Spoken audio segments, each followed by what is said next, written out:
Ukulele land. So today I want to have an honest conversation with you about maybe an uncomfortable topic, music theory. And I'm not going to dive into the whole idea.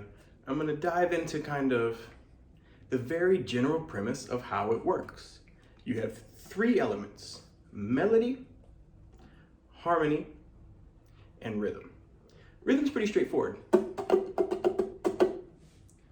It's the strum pattern. Now, it can be complicated because it's not always 1, 2, 3, 4.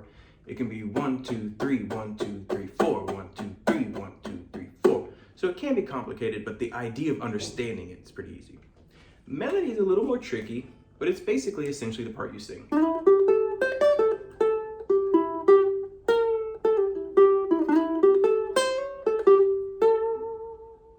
Again, fairly straightforward. If you think of What a Wonderful World, you instantly think of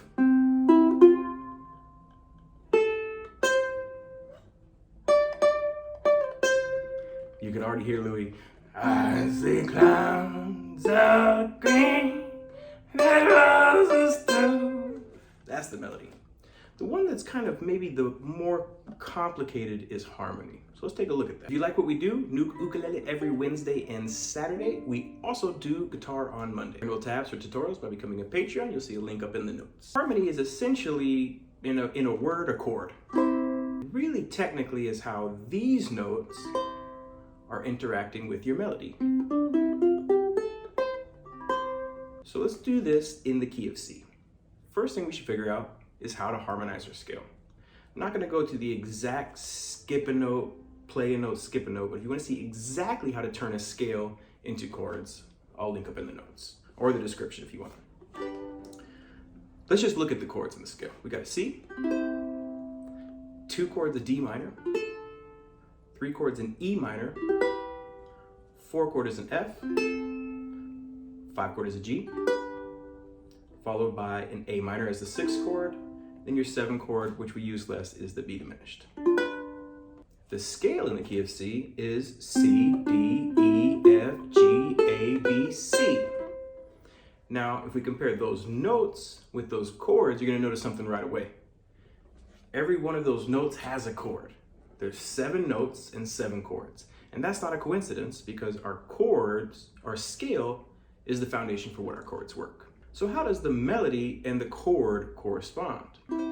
The C chord has 3 notes: a C note, an E note, and a G note, or 3 of the 4 notes in our scale. If that note is either played, any one of those 3, or sung over the C, it's going to harmonize. It's going to sound perfect. Let's do it with another chord in the key, a G.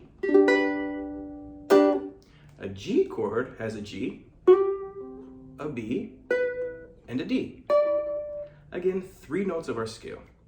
And if you were to play a G, B, or D over the G chord, well, it's gonna sound perfect. So if your chord pattern goes C to G, essentially what you need to do is make a melody that connects with these chords. Let's look at, for example, well, there's a C in our C chord and a D in our G chord. So our melody could be as simple as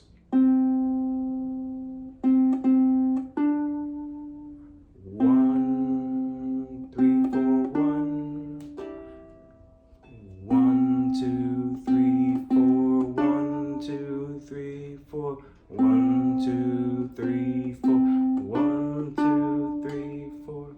Now let's play a strum pattern over that. 4 downs on a C, 4 downs on a G. 1, 2, 3, 4, 1, 2, 3, 4. Our melody, 1, 2, 3, 4, 1, 2, 3, 4, 1, 2, 3, 4, 1, 2, 3, 4, 1, 2, 3, 4, 1, 2, 3, 4, 1, do, do, do.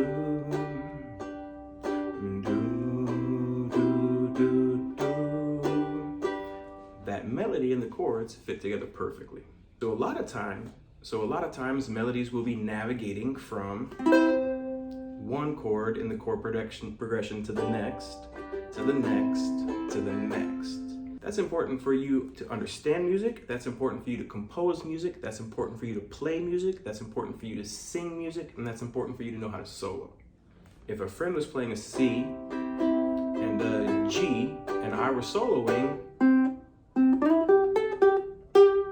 I'm looking for one note in one chord and how to navigate using the scale to another note in the upcoming chord. Now, the 3 notes in the chord you can use at any time. These are the safest notes, and these are called chord tones. But what happens, for example, if I play a note that's in the scale but not in the chord? Let's look at our C, and let's add a B note. It's an entirely new chord, right? This chord is called a C major 7. C, E, G, and B. Those 4 notes together make a C major 7. But I can also use a melody and a chord together to do the same thing. So if I was just playing a C, but the B note was a melody, together we can create a C major 7.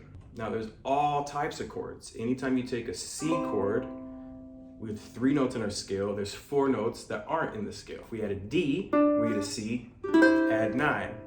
We add the F, but take away the E, we have a C sus4. A note, C6. At the B note, C major 7. Now, you don't have to go out and learn all those chords and learn how each note modifies these chords. That is valuable information, and it's through intervals. You can also add notes that aren't even in the scale. Add a B flat, C7. And you can create melodies that leave the scales. Don't think of if you use a melody that's mostly a suggestion of safe notes, but you're not limited to using a scale when you're creating your song. Let's apply this to a popular melody, something like, people are strange when you're a stranger. Let's look at that phrase. Now I'm in the key of E minor, so we switched the keys. But for now, let's just think about how it applies to this chord. In the E minor, we have an E note and a G note, but the melody goes E, F sharp, E, G, E. So they added a tone. That's a good example of how you can add a note that's not in the chord and still sound great. Because all the other notes are in our chord, they sound so perfect over the E minor that adding that little in that phrase as well gives it a little bit of color. But you're still safe because it's 1 of 6 notes. Then the melody goes, or the harmony, and our phrase goes A, B, A, G, E. The A minor 7 chord has an A note, a G note, and an E note, but not a B. Do, do, do, do, do. So again, we're using 3 of the 4 notes in our chord. So that harmonizes perfectly, but also by adding a note that's not in the chord tone, we create interest with our melody without losing our sense of harmony. So how does this work with your favorite song? Well, what you should probably do, if you're a Patreon, dig through some of the ones that we've done the melodies, look at the melodies, tap them out, look at the harmony, and see the connection. If you know how to read sheet music and you have it laying around the house, you can do it with that too. Plus, there are plenty of free sheet music on the internet for beginner songs like Mary Had a Little Lamb, Yankee Doodle, Happy Birthday. And there's still a good place for you to start to understand these. This is just the first step. Until you apply it, you're not really gonna learn it. Now you're aware of it, but you're gonna have to go out, take a song, learn the melody, see how the melody interacts with the chords. And that will level up your understanding of harmony, my friends. Tenthumbs Pro, a little bit more music theory right here. And maybe something right here, but maybe not. Until next time, I'll catch you next Wednesday and Saturday for ukulele and Monday for guitar. Have a lovely day, my friends. Life is good.